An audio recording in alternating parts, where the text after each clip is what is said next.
CNN. The battle in Niger, in which 4 members of a U.S. Army Special Forces team were killed by an ISIS-affiliated group, has garnered a great deal of public attention, partly because of the spat between President Trump and the family of one of the dead soldiers, Sergeant David Johnson, but the incident also underlines the extent to which the war on terror has truly globalized since the 9/11 attacks. A U.S. National Counter-Terrorism Center map from 2016 shows 18 countries with official branches of ISIS and an additional 6 countries where there are aspiring branches of the terror group. One of those official branches of ISIS is an offshoot of the notorious Nigerian terrorist group, Boko Haram, which operates not only in Nigeria, but also in neighboring Niger, the country where the 4 U.S. Army soldiers, 2 of them Green Berets, were killed on October 4. It's the increasingly globalized nature of ISIS and like-minded groups that is a key reason for the large number of countries around the globe where U.S. Special Operations Forces are now deployed. According to a Pentagon press release from July, about 8,000 Special Operations Forces are deployed in 80 countries around the world. There are around 800 American soldiers now stationed in Niger, a number of whom are U.S. Special Operations Forces, although their precise number isn't clear. President Obama, elected, in part, on his promise to end large-scale wars in the Muslim world, increasingly turned to using special operations forces and drones as a way to combat terrorist groups.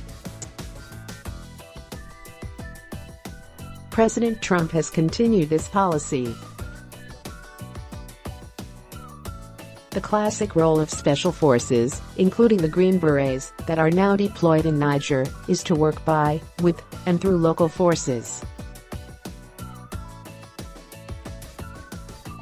In practice, this means advising local military and paramilitary forces, so that small teams of Green Berets working on the ground can act as force multipliers for the much larger units they are advising. The classic example of how successful this approach can be was the overthrow of the Taliban in Afghanistan in the winter of 2001, which was accomplished by some 100 U.S. Green Berets on the ground calling in American airstrikes.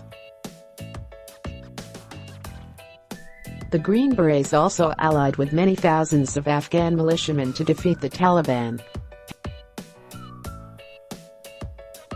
The Obama and Trump administration's reliance on special operation forces and drones in many ways is a sound policy. There is no desire from the American public for large-scale ground wars against groups such as ISIS and Al-Qaeda. Not only are these costly in blood and treasure, but such large-scale interventions are often not necessary to fight relatively small terrorist groups. Take the fight against the hundreds of militants affiliated with ISIS who in May seized the city of Marawi in the southern Philippines. U.S. Special Operation Forces provided assistance to the Filipino military forces that seized back control of the city this past week. Similarly, in Syria, 300 U.S. Special Operations Forces advised the Syrian Democratic Forces, which took control of Raqqa, ISIS's de facto Syrian capital, earlier this month. For all the advantages that special operations have in their light footprint and flexibility, there can also be a significant disadvantage, as perhaps applied in the Niger case, that it may be harder for U.S. forces to come to the aid of those in a firefight. While the full accounting of what happened in Niger may take many weeks, those are the kinds of questions the firefight raises. a largely covert war fought by special operations forces in countries around the world, relies on the authorization for the use of military force, AUMF, that Congress passed just days after 9/11, authorizing President George W. Bush to use all necessary and appropriate force against those nations, organizations, or persons he determines planned, authorized, committed, or aided the terrorist attacks that occurred on September 11, or harbored such organizations or persons. Today, 2 presidents later, this is the same authorization that is invoked to enable Special Operations Forces to conduct military operations in West Africa, North Africa, the Middle East, South Asia, and Southeast Asia. Obviously, few of these operations have anything to do with the 9/11 attacks.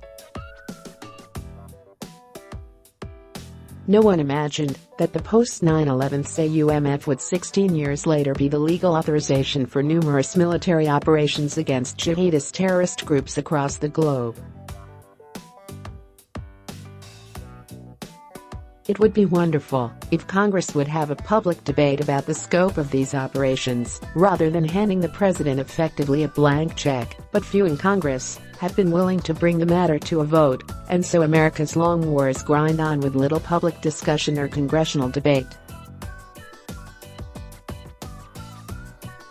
Even some well-informed senators were surprised when, following the attacks on the U.S. Special Forces team in Niger, they found out that hundreds of American soldiers are stationed there. Congress, in fact, had been notified of the Niger deployment.